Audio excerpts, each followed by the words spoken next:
Good morning, welcome to BRK news first edition. నేను మీ పవన్ కృష్ణమూర్తి. వార్తాపత్రికల హెడ్లైన్స్ సమాహారానికి అందరికీ స్వాగతం. ముందుగా ఈనాడు ఆంధ్రప్రదేశ్ ఎడిషన్ చూసుకుంటే ఫుల్ పేజ్ అంతా కూడా ఎడిషన్ ప్రకటనతో నిండిపోయింది. ఇవాళ ఆంధ్రప్రదేశ్లో ప్రధాని నరేంద్ర మోడీ గారు పర్యటించబోతున్నారు. దానికి సంబంధించినటువంటి ప్రకటనలు ఇవన్నీ ఉన్నాయి. స్వాగత సత్కారాలకు సంబంధించి ఏ ప్రాజెక్టులు చేస్తున్నారు ఏంటి అనే దాని మీద ఇచ్చారు. Pudimadaka NTPC green hydrogen hub. Of course ఈ డీటెయిల్స్ అన్నీ కూడా మనం ఫర్దర్ పీపుల్లో డిస్కస్ చేస్తాం కాబట్టి ఇది నరేంద్ర మోడీ గారికి స్వాగత సత్కారాలు ఎక్కడెక్కడ ఏది ఉంటుంది అనే దానికి సంబంధించినటువంటి హెడ్లైన్ అనేది ఇచ్చారు. మొత్తం 4 ఉద్దండ నాయకులు ప్రగతి బాటలో కలిసి నడుద్దాం, స్వర్ణాంధ్ర 2047 లక్ష్యాలని చేరుకుందాం అనేటువంటి దాని మీద ఈరోజు సమావేశం ప్లస్ భారీ బహిరంగ సభ ఆంధ్ర యూనివర్సిటీ ఇంజనీరింగ్ కళాశాలలో జరగబోతోంది. లైవ్ ఎలాగో మీరు ఫీడ్ చూస్తారు. ఇది ఆంధ్రప్రదేశ్కి సంబంధించినటువంటి ఎడిషన్లో మొదటి. ఇక వార్తలకి సంబంధించినటువంటి దాంట్లో చూసుకున్నట్లయితే ప్రధానంగా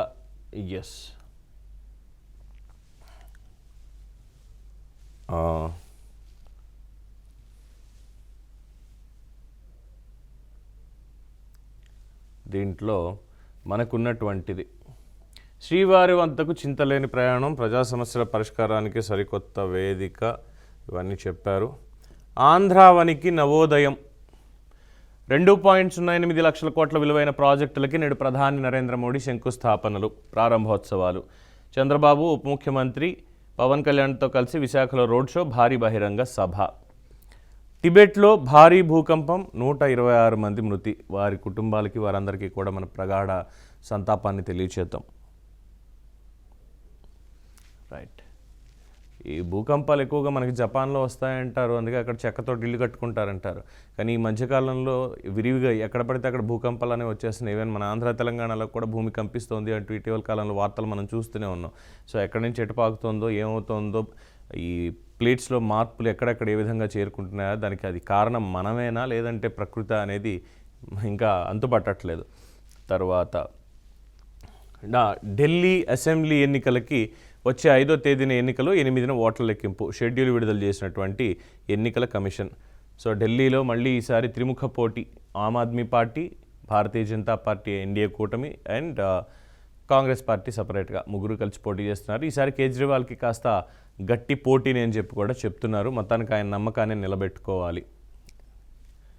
తరువాత పండుగకు 7,200 ప్రత్యేక బస్సులు నేటి నుంచి అందుబాటులోకి. అన్నింట్లోనూ సాధారణ ఛార్జీలే. రాను పోను ముందే బుక్ చేసుకుంటే 10% డిస్కౌంట్ ఇస్తారు.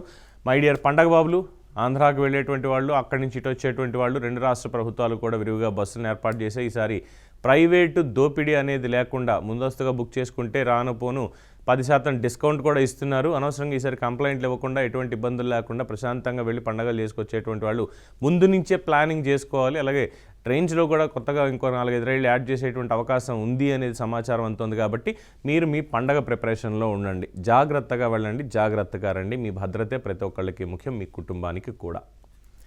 తదుపరి ప్రజా సమస్యల పరిష్కారానికి సరికొత్త వేదిక, జననాయకుడు. కుప్పంలో సత్ఫలితాలు వస్తే అన్ని నియోజకవర్గాల్లో అమలు, ప్రభుత్వ కార్యాలయాల్లో ఆకస్మిక తనిఖీలు చేస్తా. 2వ రోజు కుప్పం పర్యటనలో సీఎం చంద్రబాబు. జననాయకుడు ప్రతి నియోజకవర్గంలో ఉన్నటువంటి ఎమ్మెల్యేకి సంబంధించినటువంటి కార్యక్రమాన్ని జననాయకుడు అని ఏర్పాటు చేశారు. అఫ్కోర్స్ స్పందన కార్యక్రమం అనేది రెగ్యులర్గా ఉంది. ఎమ్మెల్యేల పనితీరు కూడా బేరీజు వేసుకోవాలి కాబట్టి దీనికి సంబంధించి ఇది కుప్పంలో పైలట్ ప్రాజెక్ట్గా.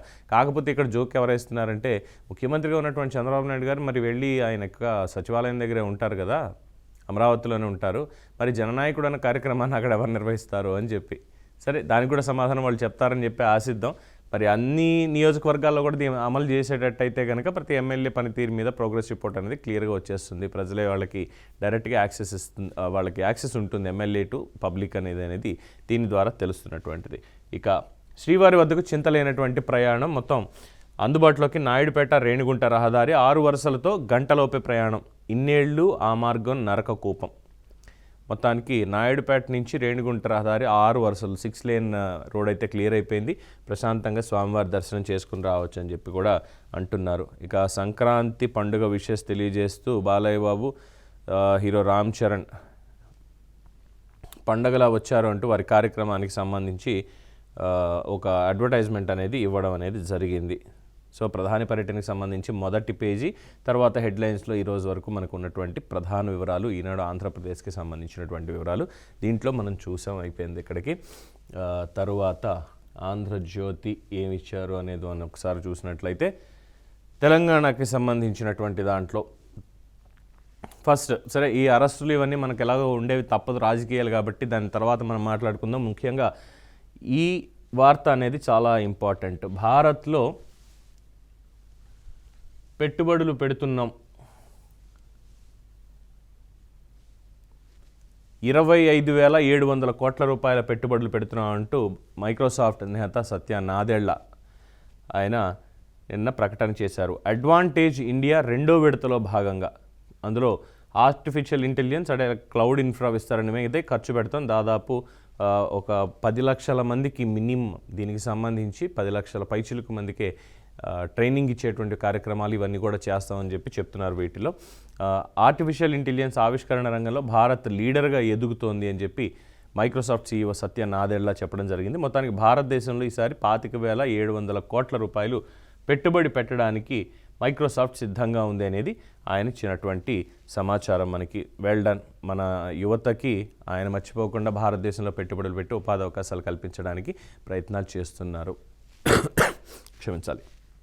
ఎస్, ఇక అరెస్టుల పర్వం. నిన్న ఏసీబీ అరెస్ట్ చేస్తారని ఇంకోటని ఈ ఫార్ములా ఈ కార్ రేస్కి సంబంధించినటువంటి దాంట్లో కేటీఆర్ చూస్తూనే ఉన్నాం. కోర్టు కూడా క్వాష్ పిటిషన్ కొట్టేసిన తర్వాత అన్నటువంటి పరిణామాల్లో మొన్న జరిగినటువంటి పరిణామాలు ఇవన్నీ కూడా చూసాం. సో నిన్న ఫార్ములా ఈ రేపు మళ్ళీ ఏసీబీ విచారణ కంటే 9వ తేదీన మళ్ళీ విచారణకు కేటీఆర్ వెళ్ళబోతున్నారు. ఆయన అరెస్టుకి మార్గం సుగమం. నేడు హాజరవనున్న అరవింద్ కుమార్ లాయర్ల సమక్షంలోనే విచారణ జరగాలి. నేడు హైకోర్టులో కేటీఆర్ పిటిషన్. అంటే రాజకీయ నాయకులకి ఇప్పుడు సామాన్య జనం ఎవరైనా ఉన్నారు, వాళ్ళని పోలీసులు అరెస్ట్ చేస్తున్నారు లేదా వాళ్ళని విచారించడానికి పిలుస్తున్నారు అనుకుంటే వాళ్ళకి లాయర్లు ఉండరుగా. వాళ్ళకి ఏదో ఉంది, దాంట్లో లాయర్లు ఉండరు. వాళ్ళని అడిగితే వాళ్ళు చెప్పుకుంటూ వెళ్ళాలి. ప్రతి ఒక్కళ్ళకి రాజ్యాంగంలో హక్కు ఉంది అని చెప్పుకుంటే సామాన్యుడికి ఒకటి, రాజకీయ నాయకులకు ఒకటి ఎందుకు అవుతుంది? విధానపరమైనటువంటి నిర్ణయాలు తీసుకున్నప్పుడు ఆచితూచి వ్యవహరించాలి. పొద్దున సమాధానం చెప్పాల్సి ఉంటుంది. కాబట్టి ఇష్టారీతిన డెవలప్మెంట్ అన్న పేరుతోటి మేము మా ఇష్టం వచ్చింది నిర్ణయం తీసేసుకుంటాం, దానికి క్యాబినెట్ అప్రూవల్ అవసరం లేదు, ముఖ్యమంత్రి అప్రూవల్ అవసరం లేదు, ఎందుకంటే ముఖ్యమంత్రి మా నాన్నే కాబట్టి నేను చెప్తే ఒప్పేసుకుంటాడు అనేటువంటి దాంట్లో కేటీఆర్ ఏమైనా ఉండిపోయారు? అంతటి విద్యాధికుడు కూడా అనేది చాలామంది అడుగుతున్నటువంటి విషయం. మరి దానికి వారు ఎలా సమర్థించుకుంటారో అనేది ఇక వారికే ఎరుక. మొత్తానికైతే ఏసీబీ విచారణకు వెళ్తున్నారు. అట్ ది సేమ్ టైం నిన్న విచారణ కాకుండా ఈ సోదాలు కూడా జరిగాయి. ఈ ఫార్ములా ఈ కార్ రేస్కు సంబంధించి ఆల్రెడీ అనుకున్నాం. ఈ ఎలక్ట్రోల్ బాండ్స్ ఏవైతే ఉన్నాయో వాటికి పేమెంట్స్ ఎలా చేశారు, ఎలా కొన్నారు, ఏ పార్టీకి పేమెంట్లు చేశారు, ఏ తేదీల్లో కొన్నారు, టెండర్ ప్రొక్యూర్మెంట్ దగ్గర నుంచి రేస్ అయ్యే వరకు కూడా 41 సార్లు అంటే దాదాపు 41 కోట్ల రూపాయలు వాళ్ళ పార్టీ ఫండ్ ఇవ్వడం జరిగింది. గ్రీన్కో అనేటువంటి కంపెనీ కావచ్చు, సబ్సిడరీ కంపెనీ కావచ్చు అనేది కాంగ్రెస్ పార్టీ చేస్తున్నటువంటి ప్రధాన ఆరోపణ. దానికి సంబంధించి కూడా లెక్కలు ఇవన్నీ కూడా తెలియాల్సింది. అయితే దీనికి సంబంధించే గ్రీన్కో కార్యాలయానికి ఏసీబీ వాళ్ళు వెళ్ళారు. హైదరాబాదు, మచిలీపట్నంలో కూడా తనిఖీలు చేశారు. కీలక రికార్డులని స్వాధీనం చేసుకున్నారని చెప్తున్నారు. ఏసీబీ ఆఫీస్కి బంజారాహిల్స్ పోలీసులు వెళ్ళారు. అలాగే 16 విచారణకు రండి అంటూ కేటీఆర్కి ఎన్ఫోర్స్మెంట్ డైరెక్టరేట్ కూడా సమన్లు జారీ చేసింది. అలాగే హైకోర్టు నిన్న చేసినటువంటి వ్యాఖ్యలు చూస్తే కేటీఆర్పై ప్రాథమిక కేసు అనేది ఉంది, ప్రిలిమినరీ కేసు అనేది ఉంది. ఈ దశలో దర్యాప్తును అడ్డుకోవడం సరికాదు, మంత్రిమండలి ఆమోదం, ఆర్థిక శాఖ అనుమతి లేకుండా హెచ్ఎండిఏ నిధులను వాడారు, విదేశీ కంపెనీకి సొమ్ము చెల్లించాలని ఆదేశించారు, నిధుల దుర్వినియోగం జరిగినట్టుగానే కనిపిస్తోంది, దర్యాప్తుకి ఈ ఆధారాలు చాలు అన్నది. దర్యాప్తు చేయడానికి ఈ ఆధారాలు చాలు. మంత్రిమండలి ఆమోదం లేదు, హెచ్ఎండిఏ పర్మిషన్ పూర్తిగా దాంట్లో వాడలేదు, ఆర్థిక శాఖ అనుమతి అనేది లేదు, ఆర్థిక శాఖ మంత్రి అనుమతి ఇవ్వలేదు. అఫ్కోర్స్ నేను యువరాజును కాబట్టి నాకు మొత్తం అందరూ చేయాల్సిందే, నేను ఏది చెప్తే అది అనేటువంటి దాంట్లో కేటీఆర్ భావన ఉండుంటే మాత్రం అది చాలా తప్పు. ఇప్పుడు ఆయన రాజ్యాంగపరంగా నాకు లాయర్ తోటి వెళ్తేనే విచారణ జరగాలి అన్న హక్కు ఏదైతే ఆయన మెన్షన్ చేస్తూ వస్తున్నారో, మరి ప్రభుత్వం అన్న తర్వాత పాలసీ ప్రకారం వెళ్ళాలి, ఒక ప్రోటోకాల్ ఉంటుంది ప్రతిదానికి అనేది ఆయన మర్చిపోయినట్టున్నారు. బ్రాండ్ హైదరాబాద్ ఒక్కటే ఆయన మైండ్లో ఉండిపోయిందేమో అప్పుడు అన్న ఒక పాయింట్ని ఆలోచించిన. అది తప్పు అవుతుంది, ఖచ్చితంగా దర్యాప్తు జరగాలి. అది జరిగి అందులో క్లీన్ చిట్ వస్తే తప్పు లేదు. నిజంగానే ఆరోపణలు వచ్చి అందులో అవకతవకలు జరిగి ఏమైనా అవినీతి జరిగింది అంటే శిక్ష అనుభవించి తీరాల్సింది చేసినటువంటి పనికి, అంతకుమించి లేదు. కోర్టు కూడా అదే చెప్పింది. సో కేటీఆర్ క్వాష్ పిటిషన్ కొట్టేసిన న్యాయస్థానం అరెస్ట్ నుంచి 10 రోజులు రక్షణ ఇవ్వాలన్న విజ్ఞప్తికి కూడా నో చెప్పారు. అంటే మిగతా వాళ్ళని మాత్రం ఎప్పుడు పడితే అప్పుడు వాళ్ళు ఇష్టం వచ్చినట్టు అరెస్ట్ చేసేయచ్చు, వీళ్ళకి మాత్రం మాకు రక్షణ కావాలంటూ చెప్పుకుంటారు ఎవరు చేసినటువంటి వాళ్ళు అని చెప్పి దీని మీద కూడా సెటైర్లు నడుస్తున్నాయి. ఇక దీని మీద సరే ఇక్కడ మన హైకోర్టు అయిపోయింది, హైకోర్టు కాకపోతే సుప్రీంకోర్టు ఉందిగా, ఏదో మార్చిపోతే సెప్టెంబర్ అన్నట్టుగా శాస్త్రి గారు రాసినటువంటి పాటలాగా ఇక్కడ హైకోర్టు అయిపోయింది, ఇక్కడ కొట్టేసింది, నాకు సుప్రీంకోర్టు ఉంది. అఫ్కోర్స్ హక్కు ఇచ్చింది కాబట్టి ఇప్పుడు అక్కడికి వెళ్ళి పిటిషన్ వేశారు. At the same time Telangana government కూడా కేవేట్ పిటిషన్ వేసింది, మా వాదనలు కూడా వినండి తర్వాత మీరు ఏమైనా చెప్పండి అని చెప్పి కేటీఆర్ పిటిషన్కి. మ్యాటర్ సుప్రీంకోర్టులో ఉంది. ఇది తర్వాత దీని మీద ఇక్కడ నేను కేటీఆర్ ప్రెస్ మీట్ పెట్టి మాట్లాడినటువంటి మాటలు. లొట్టపీస్ కేసు పెట్టి సునకానందం హైకోర్టు క్వాష్ పిటిషన్ మాత్రం కొట్టేసింది, దీనిపై సుప్రీంకోర్టుకి వెళ్ళాం, అక్కడ న్యాయ పోరాటం చేస్తా. రేవంత్ నువ్వు మగోను అయితే ఫార్ములా ఈపై చర్చకురా, ముఖ్యమంత్రి ఒక బ్రోకర్, ఒక మంత్రికి కాంట్రాక్టర్ కేటీఆర్. ఏంటి ఈ భాష ఏమిటి, ఈ భాష ఏమిటి? ముఖ్యమంత్రి బ్రోకరు ఇలాంటి ఇదా యూఎస్ వెళ్ళి చదువుకొచ్చినటువంటి విజ్ఞత? కేసీఆర్ అంటారు కదా 80,000 పుస్తకాలు 2 లక్షల పుస్తకాలు ఎన్నో చదివాను అని చెప్పి, మరి ఆ పుస్తకాల సారాంశం అంతా కూడా ఇదేనా వారు తనయుడికి నేర్పింది? ఇదే భాష మాట్లాడాల్సింది? సరే లొట్టపీసు అంటే ఇక్కడ తెలంగాణ మాండలికంలో మాట్లాడతారని అనుకుందాం, దాన్ని తప్పట్టక్కర్లేదు అనుకుందాం. పోనీ ఏంటి ఇదేంటి? మొగోనువైతే ఫార్ములా ఈపై చర్చకు మొగోనువైతే ఫార్ములా ఈపై చర్చకు రావాలా? దానికి ముఖ్యమంత్రి అయితే సరిపోదా ఆయన? ఎందుకు మిగతా ఇవన్నీ కూడా, ఎందుకు మిగతా వాటి గురించి మాట్లాడాల్సి వస్తుంది? చిన్న టెక్నికల్ ఎర్రర్. ఈ భాష ఏమిటి అసలు? సో ఇదే శాసనసభకి పంపిస్తే ఏదో అంటారు చూసారా, కాకరకాయ కాస్త కీకరకాయ అయిందని, చదివేస్తే ఉన్నమతి పోయిందని.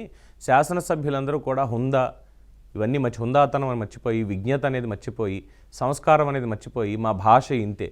అక్కడ ఆంధ్రప్రదేశ్లో చూసాం 5 ఏళ్ల పాటు మీ మదర్ డాడీ అన్నట్టుగా, మీ మదర్ ఫాదరు ఈ టైప్లో మాట్లాడారు కదా, నేను చెప్పలేను ఆ భాషని. అలాగే ఇక్కడికి వచ్చేసరికి ఈ రకమైనటువంటిది. I don't know what happening.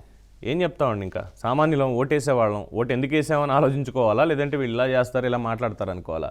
ఇక ప్రతిదాడి బీజేపీ కార్యాలయంపై దాడికి యూత్ కాంగ్రెస్ నేతల ప్రయత్నం, అడ్డుకున్న బీజేపీ కార్యకర్తలు, ఇరు వర్గాల మధ్య తీవ్ర సంఘర్షణ, రాళ్లు కోడిగుడ్లు విసురుకుని కొట్టుకోవడంతో పరిస్థితి ఉద్రిక్తం. ఆ రాళ్లతోటి పక్కన ఎవరైనా పేదవాడికి ఇల్లు కట్టించేవండి, ఆ కోడిగుడ్లతోటి రోజు ఆకల్లా కలమటిస్తున్న వాళ్ళకి ఆమ్లెట్లు వేసి పెట్టండి, ఉడకబెట్టి ఇచ్చేసేయండి, వాళ్ళు తింటారు. ఎందుకు కొట్టుకోవడం, ఎందుకు వేస్ట్ చేయడం?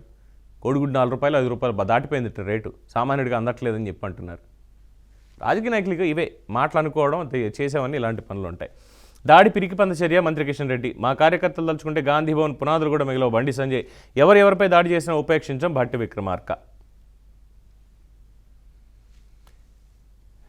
ఎందుకులేండి ఈ రాజకీయాలని పెద్ద చేయక్కర్లేదు వాళ్ళకి, వాళ్ళకి ట్రయాంగిల్ లవ్ స్టోరీ నడుస్తుంది అనుకున్నాం కదా.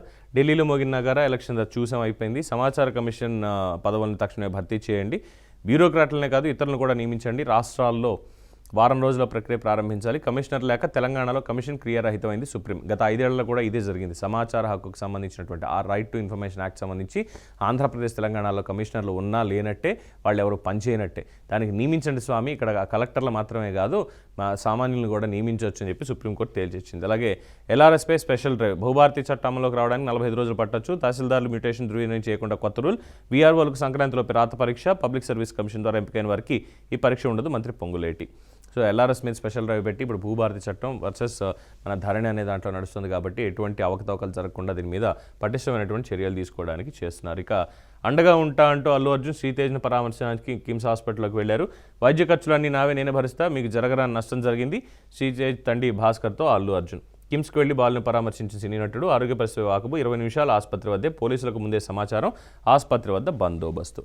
ఇదేదో ఆ రోజే ముందు చేస్తుంటే ఇక్కడ దాకా వచ్చేది కాదు కదా.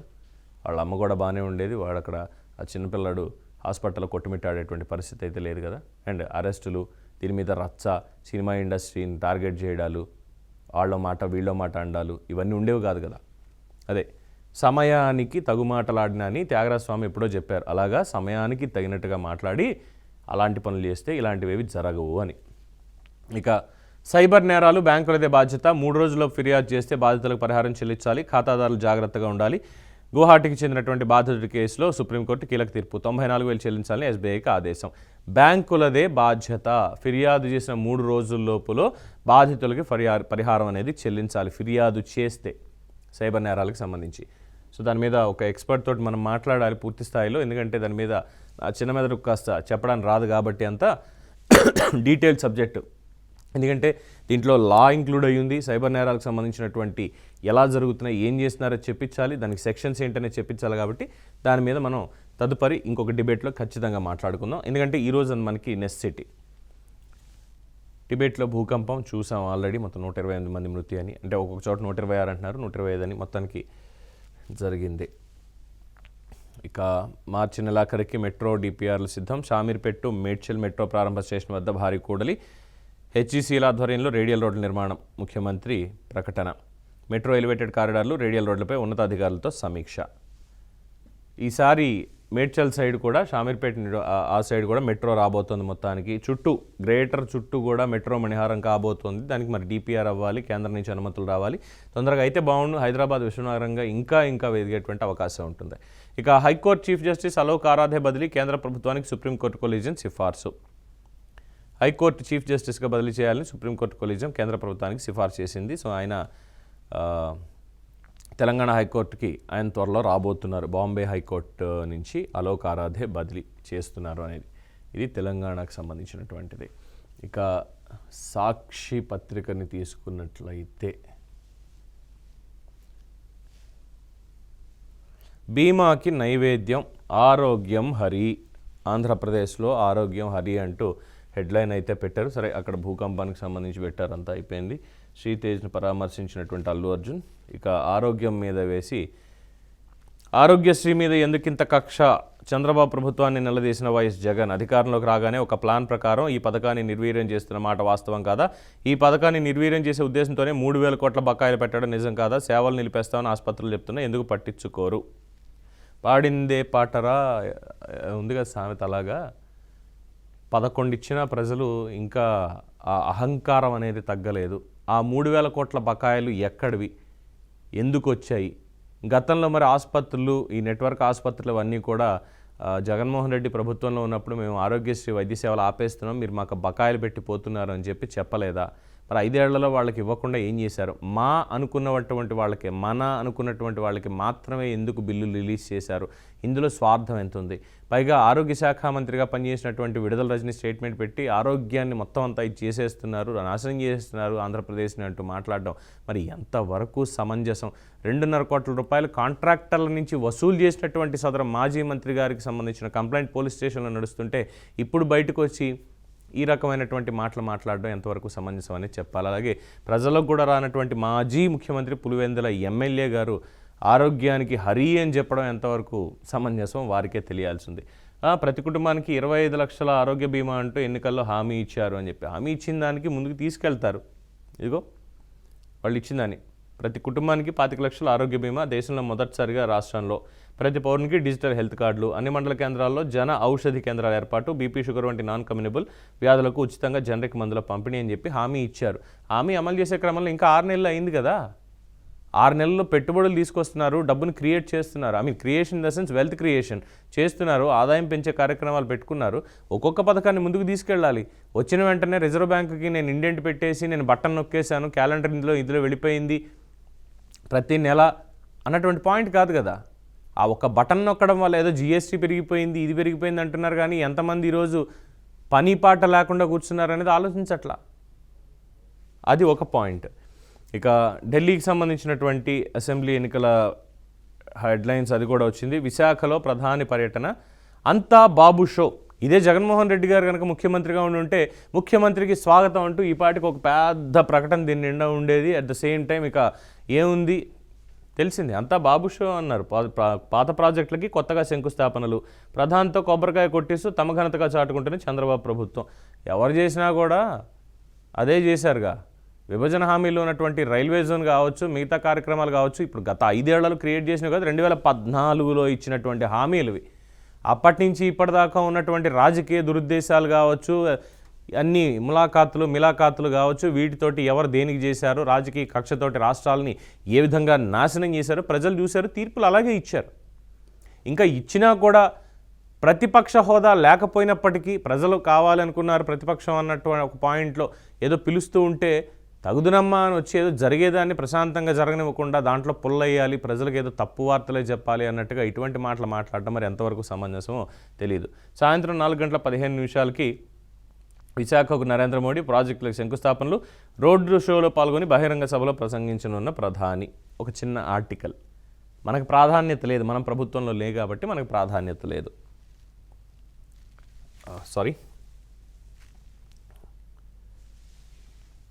సీట్ బెల్ట్, హెల్మెట్ లేకుండా జరిగిన ప్రమాదాల్లో గాయపడినటువంటి వాళ్ళు 62.4%.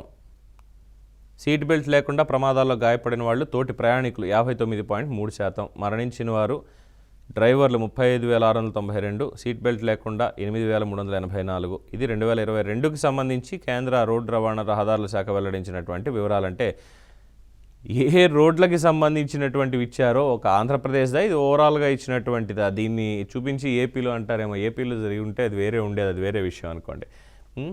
ఎవరిని అడిగి విద్యుత్ ఛార్జీలు పెంచారు, ఎన్నికల ముందు చెప్పింది ఏమిటి, ఇప్పుడు చేస్తున్నది ఏమిటి, వేల కోట్ల ఛార్జీల పెంపుపై ప్రజాభిప్రాయ సేకరణ ఎందుకు చేయలేదు, ఎస్సీ ఎస్టీలకు వృత్తిదారులకు ఉచిత సబ్సిడీ విద్యుత్తు కొనసాగాలి, ఏపీ ఈఆర్సీ బహిరంగ ప్రజాభిప్రాయ సేకరణలో మండిపడ్డ ప్రతిపక్ష నేతలు, ప్రజలు 2 యూనిట్ల వినియోగానికి 913 బిల్లు వచ్చిందంటూ మొరపెట్టుకున్న బాధితులు, ఏపీ ఈఆర్సీ నిర్వహించిన ప్రజాభిప్రాయ సేకరణ కార్యక్రమంలో నిరసన తెలుపుతున్న ఫార్మర్స్ ఫెడరేషన్ అసోసియేషన్ అధ్యక్షుడు సిహెచ్ వేణుగోపాల్. సరే, ఆయన నిరసన తెలిపారు, తప్పులేదు అందులో. కాకపోతే వేల కోట్ల ఛార్జీల పెంపు మీద మనం మాట్లాడేది ఏంటి అనేటువంటి ప్రశ్న ఒకసారి వేసుకుంటే తెలుస్తుంది. సెకీ ఒప్పందాలు, అంతకుముందు పవర్ పర్చేజ్ అగ్రిమెంట్ రివ్యూ చేస్తామని చెప్పి వాటిని క్యాన్సిల్ చేయడాలు, మళ్ళీ కొత్తగా ఇంకోటి చేయడాలు, ట్రూ అప్ ఛార్జీల పేరుతోటి ఈ విధంగా బాధారు. ఇవన్నీ కూడా కలుపుకుంటే అసలు బాధింది ఎవరు, దానికి పరిమితులు పెట్టింది ఎవరు అన్నటువంటి పాయింట్ కూడా స్పష్టంగా తెలుస్తుంది. ప్రజలు దాని మీద కూడా కాస్త ఆలోచించాలి. ప్రైవేటు చేతికి ఇంటి ప్లాన్ అనుమతులు, ఎల్టీపీలకు భవన నిర్మాణ అనుమతులు మంజూరు, ప్లాన్ గీసేది వారే, అనుమతులు ఇచ్చేది వారే. 15 మీటర్ల ఎత్తు నిర్మాణాల వరకు లైసెన్స్ టెక్నికల్ పర్సన్స్గా పూర్తి బాధ్యతలు. ఈ ముసుగులో ఎమ్మెల్యేలు సొమ్ములు దండుకునేందుకే. తర్వాత ముఖ్య నేతకు వాటా దక్కేలా ప్లాన్. టౌన్ ప్లానింగ్ చట్టం మార్పుల ఆమోదం. మనం తీసుకొస్తేనేమో చట్టం మనకు చుట్టం అవుతుంది, వేరే వాళ్ళు చేస్తేనేమో అది మొత్తం అందరికీ పెద్ద బండరాయి అవుతుంది అని చెప్పి విమర్శలు చేయడానికైనా తెలుసుకుని చేయాలి. ప్రతి దాంట్లో ఉంది కదా అని రాతలు రాసుకుంటూ వెళ్ళిపోవడం, ఉంది కదా అని మాట్లాడుకుంటూ వెళ్ళిపోవడం కాదు. దాని మీద ప్రజలకు పూర్తి అవగాహన వచ్చేలా క్లియర్గా చెప్పాలి. అదేమైనా బిల్లు చేశారా, అసెంబ్లీలో చర్చ జరిగిందా, క్యాబినెట్లో పెట్టారా, ఇవేం లేకుండా మేము రాసేస్తామని చెప్తామంటే మరి ప్రభుత్వం ఏం చేస్తుంది, గాడిదలు కాస్తోందా అని కూడా ప్రజలు అడుగుతున్నారు. ఇదంటే కోపాలు వస్తాయి. వాటెవర్. ఇక సాగుకి ఊతమిద్దాం. సాక్షి ఇంటర్వ్యూలో AIRI director vice chancellor doctor Cherukumalli Srinivasarao. వాతావరణ మార్పులు, మార్కెటింగ్ సమస్యలే పెంచేవాళ్ళు. వరి, గోధుమ, ఇతర పంటల ఉత్పత్తులు స్వయం సమృద్ధి సాధించాం. $55 బిలియన్ ఆహార ఉత్పత్తులు ఎగుమతి. అపరాలు, నూనె గింజల పంట ఉత్పత్తుల స్వయం సమృద్ధి సాధించాలి. ఏటా 2 లక్షల కోట్ల విలువైన పప్పు దినుసులు, నూనె గింజలు వగైరా వగైరా వగైరా. వ్యవసాయ రంగాల్లో పెద్ద ఎత్తున ఉద్యోగ ఉపాధి అవకాశాలు. ఇది మెయిన్ పాయింట్. వ్యవసాయానికి సాయం చేయాలి, ఊతం ఇవ్వాలి. ఇది ఏ ప్రభుత్వం అయినా సరే చేయాల్సిందే. ఇక్కడ ఆ రాష్ట్రం, ఈ రాష్ట్రం, ఫలానా వాళ్ళు, వీళ్ళు, ఇది కాదు. రైతు అనేవాడికి ప్రభుత్వం ఊతం ఇవ్వాల్సిందే. నిన్న కూడా చెప్పుకున్నాం, జై జవాన్ జై కిసాన్ అనే నినాదంతో భారతదేశం ముందుకు వెళ్ళింది. ఈరోజు ఆ జై కిసాన్ అన్నటువంటిది పక్కన పెట్టేశారు. ఏదో నామకే వస్తే ఏదో తింటున్నాం అంతే, వాళ్ళకి రైతు ఉన్నా చచ్చిపోయినా అవసరం లేదన్నట్టుగానే ఏ ప్రభుత్వం అయినా ఉంది. సో ప్రజలే ప్రభుత్వాల మీద ఒత్తిడి తేవాలి. రైతుకి మద్దతుగా నిలుస్తారా లేదంటే దిగిపోతారా? మద్దతు ఇచ్చే రైతు నాయకుడినే మేము ముఖ్యమంత్రిని, ప్రధానమంత్రిని చేసుకుంటామని చెప్పి చెప్పాలి క్లియర్గా. మీ రాజకీయాలు మాకు కాదు అని చెప్పాలి. ప్రజలే దీనికి నడుం బిగించాలి. ఇది సాక్షికి సంబంధించినటువంటి హెడ్లైన్స్. ఇక గ్రీన్ కో ఆఫీస్లో ఏసీపీ సోదాలు. వెలుగు పేపర్లో చూసుకున్నట్టయితే నేడు పిఏసీ మీటింగ్, కేసీ వేణుగోపాల్ రాక గాంధీ భవన్లో. అండ్ కేటీఆర్ పిటిషన్ కొట్టివేత ఆల్రెడీ డిస్కస్ చేసాం, అయిపోయింది అది. రోడ్డు ప్రమాద బాధితులకు cashless treatment. Road accident victim పేరు మీద కొత్త స్కీమ్ను ప్రకటించింది కేంద్ర ప్రభుత్వం. ప్రమాదం జరిగిన 24 గంటల్లో బాధితుడికి 7 రోజుల చికిత్స ఖర్చు లేదా గరిష్టంగా 1.5 లక్షలు అందజేస్తారు అంటూ చెప్పారు. దానికి సంబంధించి కూడా మనం చూడాల్సినటువంటి అవసరం ఉంది. కేటీఆర్పై పెట్టిన తుపేల్ కేసు 17 రాష్ట్రానికి జస్టిస్ ఘోష్. వచ్చే నెల 5న ఢిల్లీలో పోలింగ్. ఇది దీనికి సంబంధించినటువంటి అంశం. ఇక last but not the least, English paper మనం చూసుకున్నట్లయితే true point AP and Telangana కూడా both are same. PM Narendra Modi to launch projects worth of 2 lakhs crores in Andhra Pradesh. CM strengthening TDP launching vision 29 document and Jananayaka programme. And conditional bail granted to accuse in actors Jethwani case. ఐపీఎస్లు ఎవరైతే ఉన్నారో వాళ్ళకి conditional bail అనేది మంజూరు చేసింది. ఇక తెలంగాణ చూసినట్లయితే BJP Congress clash sparks tension in Nampally. High court dismisses KTR quash petition and KTR call extortion case against him illegal. Kishan Raja Singh call for Ravant's apology. CM pushes for fast tracking metro projects. ఇది ఈరోజు వార్తల హెడ్లైన్స్. చూస్తూనే ఉండండి బీఆర్కే న్యూస్, తెలుగుడి సత్తా.